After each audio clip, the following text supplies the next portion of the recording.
వాడు వీడు అని తేడాలే లేవే, ఓ చోటే చేరి ఆడామే.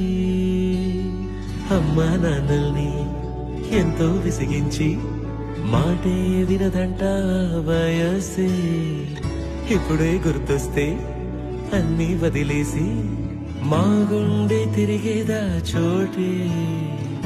అరే రే బాల్యం రమ్మన్నారాదే, గుర్తుకొస్తే కంట చెమ్మ పెట్టిస్తుంటుందే. స్నేహాలే